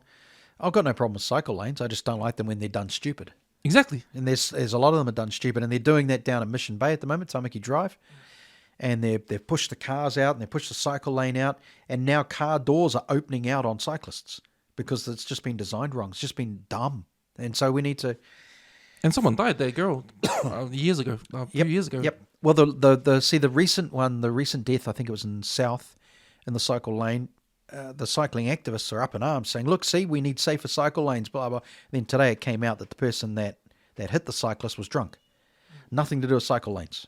So so that narrative, they'll go quiet now because they'll go, oops, it wasn't an unsafe cycle lane. It was just the fact it was a drunk driver. I don't mind the cycle lanes, but when it interrupts the flow of traffic and pedestrians and slows down, especially when a lot of them can be put onto footpaths. A lot of them. You can put it onto a footpath, run the cycle down the footpath, then a little bit if you have to on the road, back on the footpath. But I don't understand this whole. What are they trying to do? Are they trying to make all of us ride bikes? Yes. So what's happening is purposeful congestion. So they're restricting us on purpose to make you frustrated, get out of your car, get onto public transport or bike or walk. That's what they want to do. So that's why the speed limits are being dropped. That's why they put in speed humps. That's why they restrict lanes, reduce them down. That's why they got rid of free left turns. It wasn't for safety. Free left turns work beautiful. You never heard of anyone having the big crashes at a free left turn because they come through, there's islands, they check, they drive off, and they say, oh, it's all about safety. No, it's not. It's all about slowing you down. They make you sit at a set of lights now instead of just being able to go on your merry way. So that has to change. That mentality's got to change. I think it'll start with a new government next year. I hope Labor get kicked a touch. I really do, because they've made a mess and we need something different in there. It doesn't mean the others aren't going to do a better job, but I think we need to try something different. Same reason I put my hand up for Mayor. We need to do something different. Do it. Try something new. Try something different. So that's my goal. Just the fact that we have to figure this out for ourselves. Yeah. Like, they're trying to make us ride bikes. Yeah, that's correct, and that's what they're doing. So, look, I'll be that mayor for the people, and I'll put up my hand and I'll say we've got to stop doing this because the public don't want it. If the public wanted it, now the cycling activists are loud and they're noisy. There's very few of them, but they're very good at being loud. and they say we want cycle lanes everywhere, we want a lane on the bridge, we want this, we want that, but there's only around 1% of Aucklanders are cyclists. So the argument they say is, but if you build all the cycles, then that'll grow, that number will grow. Well, it won't, because they've built cycle lanes and they're not being used. And people still have to travel far. And still, they cannot use the bus to get around. They can't use a push bike to get around because you can't do mass transport in Auckland efficiently and effectively because of the layout. It doesn't work. So we need our cars. And if we want to sit in traffic, well, that's up to us. We'll sit in traffic. That's our choice, right? But the argument they go is, but you're creating emissions. This is all for climate change. Oh, slowing down the...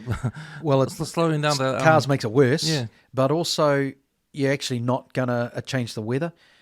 If every single car was off the road in New Zealand and we weren't putting out emissions, the weather patterns are still going to change because of what's happening overseas. What we do here, the percentage is so small that it's not achieving anything. And today, thankfully, the mainstream media have reported the story of the scientists who have admitted that the climate change numbers are wrong. So the emissions, they reckon, are reported three times higher than they actually are. So it just goes to show that we've been fed a lot of bad information over the last few years. I'm pretty happy with that report that came out, and that's what I've believed all along anyway. And I'll keep doing that. So I won't be pushing for more cycle lanes. I won't be bullied by a loud activist cycle group. To me, you've got to do what the majority of the population want. They want to use their car. Fine, we'll make it as easy as possible to use the car because the emissions are not the issue. And I don't mind if everyone wants to change to an electric vehicle. That's fine. But they're not green either, because what goes into making an electric car they don't talk about, and the fact is they're not green, and the infrastructure can't charge everybody's electric vehicle at the moment. So that's the problem we've got as well. But if people want to change to an electric vehicle, that's all good on them. That's not going to change congestion because they've still got a car. So anyway, so look, I'll be making some major moves on that to bring things back to what they want. And if people want to sit in traffic in a car, that's their choice. Fine. If they want to get on a bus, go for it. If they want to cycle, go for it. But I'm not gonna be bullied by a minority. And that's the thing, especially when we talk about the mandates. When those protests that happen down at Parliament, it's all because people didn't. Some of the arguments were people didn't want to be controlled, and that's what they felt like. That's why they went down to protest. Yep. And that's the whole thing about if what you said. If you want to get stuck in traffic, then that's your choice. Yeah, that's right. If you don't want to travel to your job that way, then don't. That's your choice. If it's the only choice you got, well, sorry. Yeah. But why does it have to be going back to cycles? Why can't we use the technology to find a better way? Oh, I'm hoping we will. It won't be in my timeline. I think we should be going above ground for mass transport. And there's new magnetic and electric above ground mass transport being designed and built right now around the world. But we're always so far behind here. And the problem we've got in New Zealand is we don't have the population to justify the spend. That's the other problem we've got. Like the CRL, that could be $6 billion for 3 kilometres of subway, basically. That's a big spend for a very, very small use. And when they try and compare us to overseas, you go, but hang on. They compare to Singapore. Singapore's smaller than Auckland, and it's got 5 times the population in that small little area. So of course the mass transport's going to be utilised. But in Auckland, we can't afford it, and there isn't enough people to use it. That's why you have the empty buses. It's inefficient. And we don't have the population, so we don't have the money, which means you got to borrow money to build what they would build for 10 million people. Well, we're building it for a couple of 100,000 people. It's it doesn't make sense. Like the light rail doesn't make sense. It's just stupid. So the light rail was old technology, right? Well, it's just a light rail. It's a baby train. It's silly. It's going to be between 15 and $30 billion for something that has no purpose. And they keep changing it. They're saying, well, originally it was because it was going to get you from the airport to the CBD. When that became folly, when that was, they realised, that's not actually what's happening. Well, we're going to use it because that stretch of area, we're going to have all this infrastructure and people living there. But now that they're changing the living rules where you can build anywhere, they're saying that light rail, well, why do they get a light rail on Dominion Road, but they don't out west, or they don't out south, or east, or north? You know, they're building infrastructure too with housing. So the whole thing's a joke. So they've got to get rid of light rail, and we'll use the money for something else. Housing is one of the topics that never sort of gets put on the those debates you guys have been having. Yeah. But that's a big problem with the house prices, and Auckland house prices and that. But, you know, it's like a problem around the world. And Auckland is like a most expensive city in New Zealand to live. Yeah, it is. The problem is we don't have the population, which means... but the other problem is building those... Is the unitary plan, right? So you can now build 3 stories next to someone. You can, Yeah, you and can. what's happening in the suburbs now is that, you know, people are selling up. Someone's buying the property and building 3 townhouses in this place. Correct. 3 stories high. And the problem with that is that you're building that with maybe one garage, and no one's got one car. No, correct. And so all these streets are packed with cars. And the rule is you don't have to have it as a garage. You can convert it into a flat. So that's what's happening. So people are turning it into a rental. Yeah. Right. But then you got all these cars parked on the street, right? Yeah. And then some of these suburb streets are like, you know, Tiny. tiny. Yeah, man. And how are you going to get a fire truck You through? can't. you actually can't. A lot of them you can't do it. And that's happening everywhere. Yeah, that's right. So that's the other pushback we've got to do, which is the pushback I want to do on government, because we're 1.6 million people. It's time we flip the bird to government and say we're not doing it. Sorry, we're not doing it. What are you going to do about it? What are you going to do?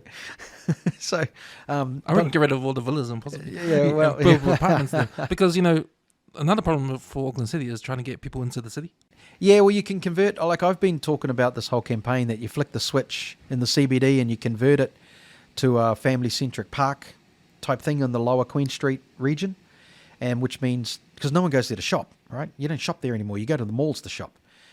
So what you do is you can remove Queen Street parking, because who cares? You don't want to park there because you're not shopping there. The only thing you need parking for is pick up and drop off for, say, Civic or Town Hall. You know, for elderly or disabled, they need the parking. That's fine. You give them the parking. But the general population don't need it for downtown Auckland, right down the bottom. But then you got all the retail stores who go, okay, well, what are we going to do with our building? Well, turn them into apartments. That's what you do. You turn those ones in. And you don't have to touch the villas, because there's already, in the Auckland Unitary Plan, there was already 900,000 sites allocated. We don't need to smash down the villas. The sites were already there, but the government's come in and said, no, we want to put them everywhere. And I'm like, why? We already had something. We spent $2.4 billion creating a plan with consultants who overcharged, but that's another story. What are you doing? So, because when they finish the underground rail around town, yep. the only people who are going to use that are people who live in town. That's right. So it makes sense to me to do away with the heritage rule thing. Don't need to. And intensify the outskirts of the city. No, we've got to keep the heritage, and the reason we've got to keep that is because it's all that Auckland has. There is nothing historic in Auckland. We're only 180 years old, and all we've got is some of these old villas that were built, you know, and they were old state houses by the workers of the day, and they look great, and that's all we've got. If we got rid of them, and then you stood back and went, what have we got as Auckland as our history? Nothing. Born in the museum. Yeah, it's in the museum. That's all we've got, though. You know, and we can't lose that. We've got to have something to say this is, you know, and how cool would it be in 100 years' time to see those old villas still there, maintained, people have kept them, and they go, wow, that thing's like nearly 150 years old. How awesome is that? Rather than, oh, well, look at that square box that was built. Yeah. You know, so we've got to do something. And to me, that's all. There's very few things Auckland has. We've got our parks, got our beaches, got our maunga, our mountains. That's it. So what else do we have? We've got to have something, and I think those old villas have got some character, man. They some of them are really nice. I love the strict rules on them. You can't renovate them unless they adhere to a special rules, and that's great. So that's right. And there's other places you can build. There's enough space. We've got enough space where we can build, where we don't have to lose those. For those spaces we can build on, do you agree with intensifying housing around the outskirts of the city? Yeah, Yeah. I got no, but people don't want to go into the city anymore. You know, they don't need to travel in for work anymore like they used to. A lot of those businesses are satellite now. They're in the outskirts of Auckland, and if anyone, that's because of the parking situation. Well, there is that, and they just realise they don't have to be in the CBD anymore, which means we don't have to ship people in there every day, in and out. And the other thing is, if we were to turn that lower area of Queen Street, a lot of the retail and office blocks, into residential apartments, well, the people that work in town, they can live in those. And then they're not travelling either. So they're not in the outskirts having to travel in. So now we've reduced emissions because everyone's not travelling. We've reduced the need for mass transport because everyone's not travelling. So there's wins-wins in all of this. So, yeah. So the point is to get people not to jump in the car, but to live close to work. Live where you work. That's not always going to happen. You know, and that's life. But and that was my criticism with the push on riding your bike. Because try riding your bike to go shop at Costco. You can't. How are you going to bike away with those bulk shopping? No, it doesn't work. And there's only one or two the loud activists who say, oh, well, I can go get my eggs and milk on my push bike. Well, good for you. But don't force me to do it. Don't tell me what to do. And that's one of the things. I hate people telling me what to do. So stop telling me what to do. I don't want to use a bike. You can. Good for you. You put your little wicker basket on the back of it or your little basket on your handlebars, and you're welcome to go to the shops and grab your milk and cycle home again. But don't tell me I can't. You hit it right on the head with that. Those are the kind of red flags I look at when you feel like you've been told what to do. Yeah. Stop telling me what to do. And I've even had a couple of that on social media, and it shut them up. When I say that, they go blah, blah, blah, and I just say, stop telling me what to do. And as soon as they read that sentence, they go, oh yeah, I was too. They don't come back at you. They must read it and they go, yeah, because people do it without realizing they're doing it. You know, that stop telling me how to live my life. You know, I felt a lot of that with other people, not me, but other people that I know, especially with the mandates. Yeah, and all that, or the COVID. Stop telling me how to live my life. That's right. You know, it was sad. It was kind of like where I sort of saw the first time that Labour was getting unpopular. With the second time round of the lockdown. Yep. Because the first time round, that was understandable because it was new and we did a good job of keeping it out. Yep.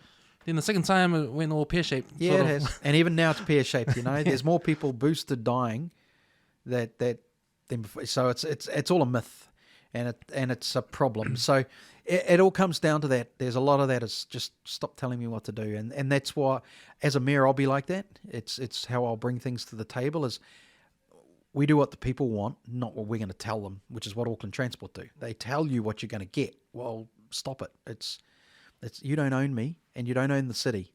It's not yours. It's ours, and you got to stop telling us what to do. So, yeah, that's how I operate. So there'll be a lot of that change. Yeah. With the three candidates, including yourself, when I looked at what was going on with your campaigns and that, I think I liked less what Brown his point of view. There was maybe one thing with you that I felt like it was kind of how do I say it? Like I sort of agree with it, but it was like I thought it was a bit dangerous the way you were going about it, and that was the whole you didn't like race policies. I don't like them. Yeah. And I was thinking, okay, I don't like them either, but this day and age, it's hard to put that out there without anybody calling someone a racist. You got it. You know? Yeah, and I'm not scared to do it. And that's a hard thing, man. Especially now, because with all this political correctness coming out there, all this diversity talk. Yep, I'm not scared to do it, and I do get some backlash. Yeah. But I'm not afraid of it. And I think the majority agree with me that we need to be one people. We need to grow up. And we need to be, if it's governance, if it's a group of people in charge of something for us, and it's a position that's voted in, then everyone should be voted in, not just some of them, everybody. So let's say there's 10 people, right? You don't just vote in 5 and then you give the 5 spots to someone because of DNA. That's wrong to me. All 10 should be voted in by the people for the people. And that's a touchy sort of... That's right. You're walking on eggshells when you go down that route. Because then they go, oh, well, that's breaking the Treaty of Waitangi. And so I don't care. This is how we should be. Forget about that. It's time to grow up now, and this is what we should be. And it should be all of New Zealand. We're multicultural. Pacifica should be there. And I can say, well, okay, why don't we have 5 Chinese? Why not 5 Indian? Why not 5 Samoan? Why not 5 Fijian? You know, and they go, because they're not Treaty of Waitangi. Well, I'm sorry, but this is New Zealand's changed. We're so multicultural now, that we've got to be a bit different. We've got to think differently, and we've got to change the script, and we've got to stop barking about the Treaty of Waitangi all the time. So that's why I believe everyone on there is voted in position. I'm happy to take advice and consult, and that could be with iwi, it could be with Pacifica, it could be with the Chinese, it could be with the Indians, or Americans, or wherever they're from. It doesn't matter, and I'm happy to consult and take advice. But at the end of the day, if it's a governance role, every one of those positions should be equally voted on. So that's what I believe in. And that's the whole identity politics you're talking Correct, about man. there. Yeah, man. That's been really coming into our governments too. Yeah. The Green Party especially. Yeah, well, the Green Party are no longer the Green Party, they're the Social Party. So they've gone away from looking after the environment, and they've gone more into social issues, and they've jumped in a wild place. And often you read what they're doing and go, what? Well, you're meant to be the Green Party. What's going on? Yeah. So how do you come to that decision that you're gonna just have that kind of stance? Like, I've always been that way. But a lot of people won't understand. They'll see it. They'll be influenced by, diversity, political correctness, that kind of stuff, and think, oh, that guy's just racist. Yeah, because that's what happens, man. Yeah. Well, I can't do anything about that. Yeah. If that's what they think, that's what they think. I can explain my views, and at the debates when it's happened, everyone understands it, and it's very clear. And I'll stick to that. That's what I believe in. So yeah. And was there another way you can articulate it? Because I understand. Oh no, not really. I'm just doing it that way, and I think eventually people will get it, and those who don't get it, either they just don't want to. They don't want to understand my point of view. They'll argue against it. I'm like, okay, then whatever. You can't force. It's like, don't tell me what to do. It's the same thing. I can't tell them what to think. Because I'm critical on some of the Pacifica sort of award. They have the awards, the Pacifica Awards, and then they have the Pacifica Music Awards and Business Awards and that. Like, I'm saying, okay, why are we doing that for? Why are we putting us in the corner, competing with ourselves, and just winning these Pacifica stuff that probably doesn't mean anything to the rest of the world? Yeah, And, I guess there's a bit of that kind of thing. I mean, it's got nothing to do. Yeah, with. I suppose it's more a community spirit, which is a good thing. It's a good thing. But at the end of the day, in the long run, kind of run. Yeah, I suppose it is still a segregation, but that's it, segregation. But as long as it's not doing any harm, then whatever. If people want to celebrate, go for it. But for me, it's the co-governance, and when there's an entity in charge, because technically you could say, imagine if the 20 councillors, only 10 could be voted in, the other 10 were iwi representation. That's what Maori wards are, and that's why I don't like them, because that's not voted by the people. That's just saying, well, you're in there because you're Maori. Well, that's not fair. And our nation has to change. Like I say, we've got to grow up. It's time to start doing that. So, but anyway, But you got Māori in you, as well. Yeah, and that's why they struggle sometimes to call me racist. Yeah, but it's what I believe in.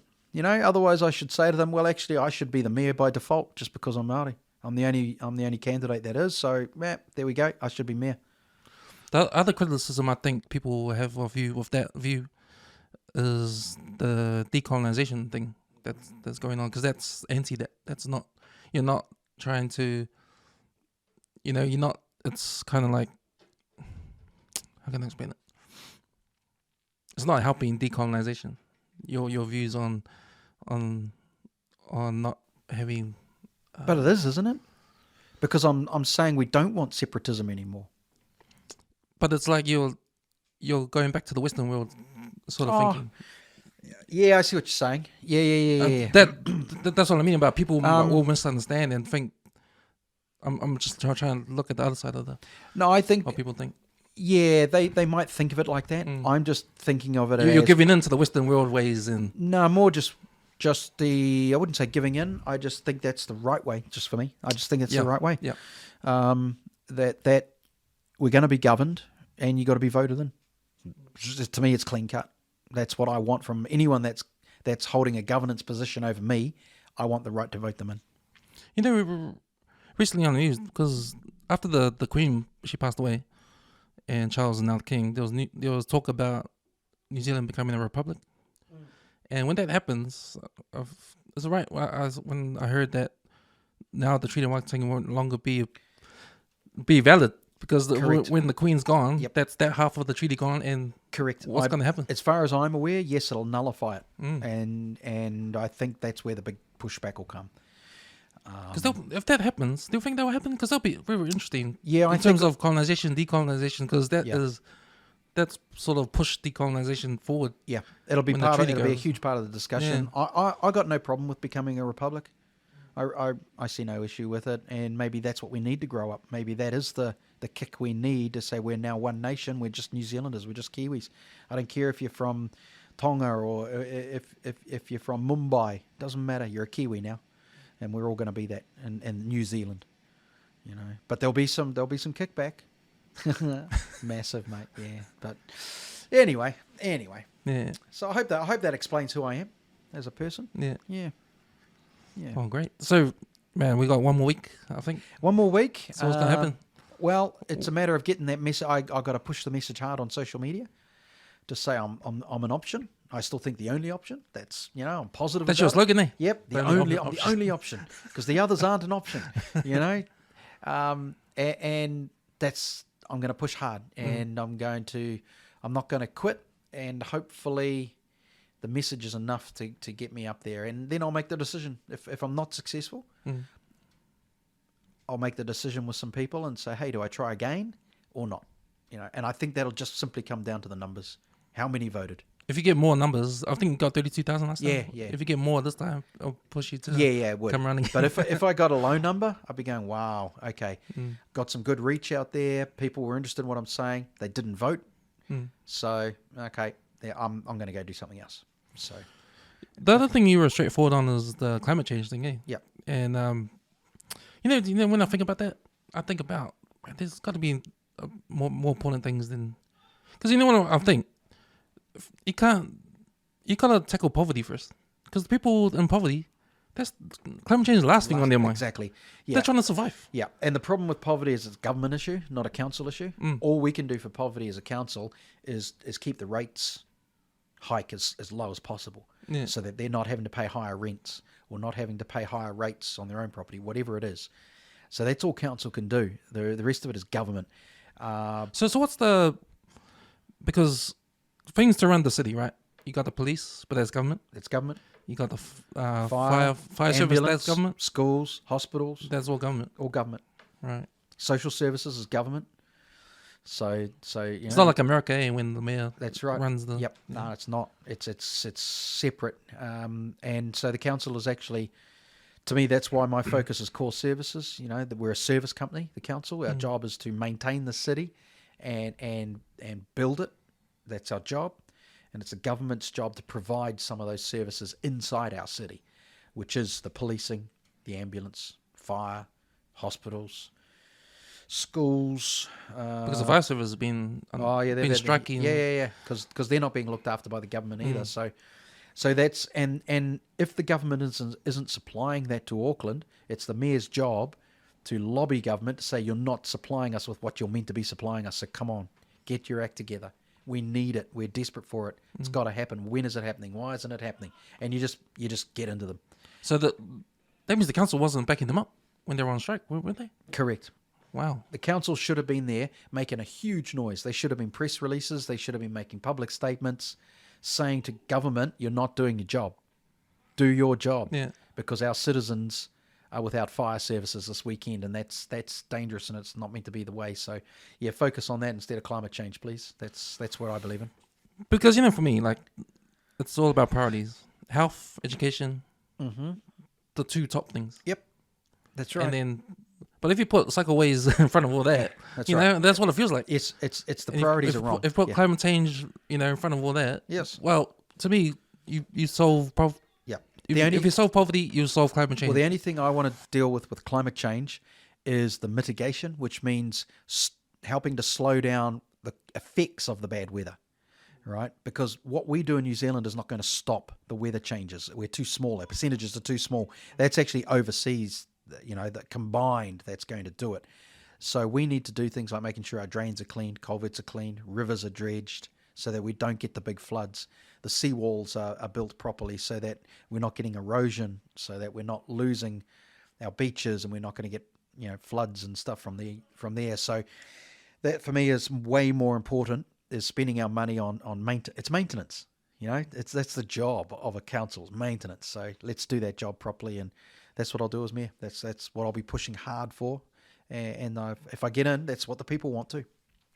One thing that hasn't been talked about in any of the debates or anything, and it's probably low on the list, but for me, anyway, I'm probably being selfish about this, but, there was an article came on the Herald about New Zealand not being one of the greatest cities for people to come to, places for people overseas to come to.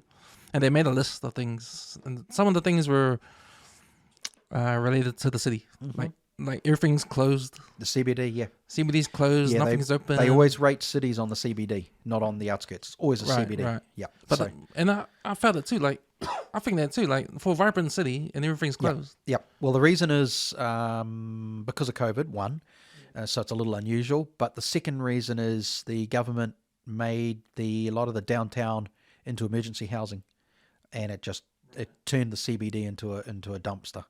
So we got to move that out again, and to make the CBD, and then we got to sort it out once that's happened. So the problem you've got though is wherever the emergency housing is relocated, there's going to be locals who are going, hang on, I don't want them here. Right. So that's a big problem. Something got a nut through. That's right. Because I heard a lot of the 501s are there. Yeah, too. Yeah, they are. So it's something that has to be nutted out, and it's not going to be an easy fix, but it's got to happen somehow to revitalise the CBD and make it safe again and make it vibrant, so that the livability scale goes back up to make Auckland a destination, and makes it tourists want to come, and makes people want to live downtown, all those sort of things. So yeah, so that's where we're at. Yeah. If you're auditing, are you going to audit the Paulers Road Trust and the Waitakere Trust? Yeah, I don't like them at all. I don't like licensing trusts at all. I think they're dodgy, and I think when they do the PR, because they spend so much money on marketing, a lot of that is we'll give you a free first aid kit, we'll give you a smoke alarm, we'll give you a torch, we're going to put some uniforms on some of the school sports teams and things like that.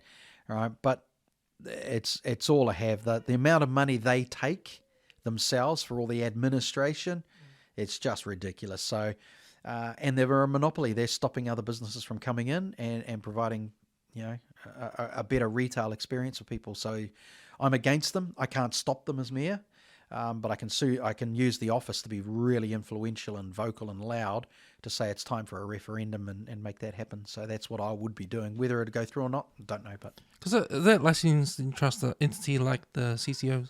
Yep. Same. Yeah, they're slightly different, and there's different licensing trusts all around New Zealand. So they're not controlled by the government, or they're not controlled by council. So that's the problem.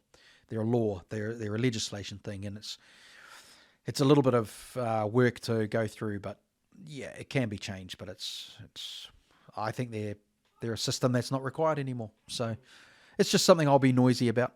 Yeah, mate. So yeah, plenty of things. So all right, what other questions you got? Or I think that's it. Yeah.